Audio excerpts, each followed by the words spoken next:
भगवान श्याम सुंदर मुरली मनोहर गोपियों को ब्रह्म ज्ञान देकर ब्रह्म दर्शन कराकर नंद बाबा के पास पहुंचे।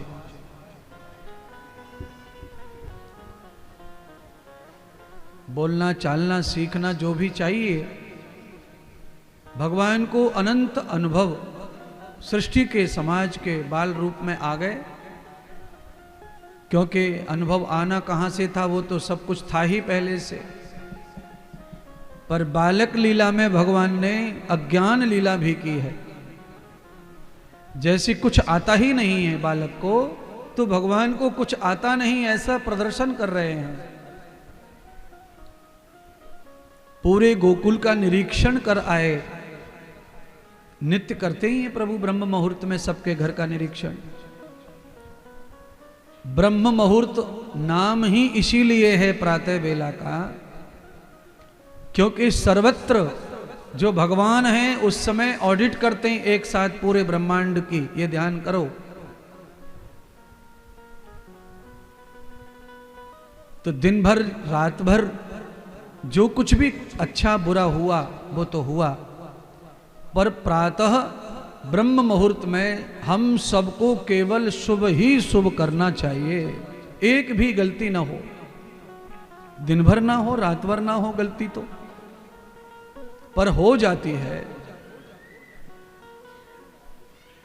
तो ब्रह्म काल में, ब्रह्म मुहूर्त में जब ब्रह्म परमात्मा व्यापक होते हैं, प्रकट होते हैं सर्वत्र, उस समय हमें लाभ उठाना चाहिए ब्रह्म का होने का, उनके प्राकट्य का, उनकी पूर्ण चेतनता का। परमात्मा हर पल हर श्वास में चेतन अवस्था में ही व्यापक हैं, पर भगवान ने अपना शुभ समय भी चुन के रखा हुआ है, वो ब्रह्म काल।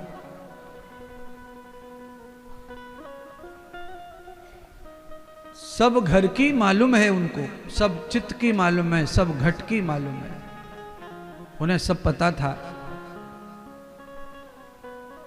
तो भी उन्होंने भगवान पिता को दर्जा दिया पिता होने का, और पिता के अधिकार, पिता को अधिकार से पिता के अधिकार भगवान दे रहे हैं। और कहा, पिताश्री मुझे गोकुल का पावन दर्शन कराओ। मैं अपनी गौशालाएं और गोकुल के ग्वाल वाल गोपी नर नारी सबसे मिलना चाहता हूं। मेरा मन करता है कि मुझे गांव दिखाया जाए। बालक जैसे जैसे बड़े होते हैं ना, तो उनका मन करने लगता है बाहर की चीज़ों के लिए।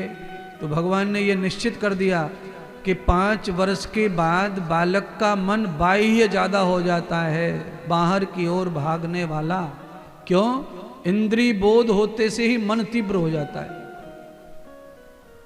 जिनको इंद्रिय बोध नहीं है उनका मन शांत रहता है, जिनको इंद्रिय का बोध हो जाता है उनका मन अशांत हो जाता है। ध्यान करें, बालक को इंद्रिय का बोध हो जाता है तो उसका मन भी चंचल हो जाता है। तो भगवान इस लीला में ये बताना चाहते हैं कि तुम्हारे बच्चे का मन 5 साल में चंचल हो जाता है, उस समय अपने बालक को संभालो, पकड़ो। उस समय ही उसको जरूरत है किसकी? उसके मन को रोकने वाली चीजों की। पर माता पिता क्या करते हैं? बालक की इच्छा अनुसार उसको सुख देते हैं। भगवान कहते हैं, देखो मेरे पिताजी को भी देख लो, मैंने जो इच्छा की वो मेरी पूरी कर रहे पिताजी, और उससे आगे चल के मैं बिगड़ूंगा, ये भी माता पिता ही बोलेंगे कि छोरा बिगड़ गो, छोरा बिगड़ गो। अब मेरी इच्छा पूरी कर रहे हैं। ये सारी दुनिया को शीशा दिखा रहे, दर्पण दिखा रहे हैं कि माता पिता मोह में आकर कैसे छोटे छोटे बच्चों की इच्छाओं की पूर्ति करते करते उनको पूरा खत्म कर देते, उनकी लाइफ को बिगाड़ देते हैं। महाराज, बच्चों को स्वेच्छा साधन देने से अच्छा है कि उनको परतंत्र संस्कार दो, परतंत्र मजबूत संस्कार। परतंत्र संस्कार कैसे होते हैं? जबरदस्ती, जबरदस्ती बच्चे से करवाओ, ये कर, ये कर, ये परतंत्र संस्कार है। एक बार परतंत्र संस्कार हो जाते हैं तो कारगिल के युद्ध में पहाड़ी पर चढ़कर पाकिस्तान का मुंह फोड़ने के लायक हो जाता है।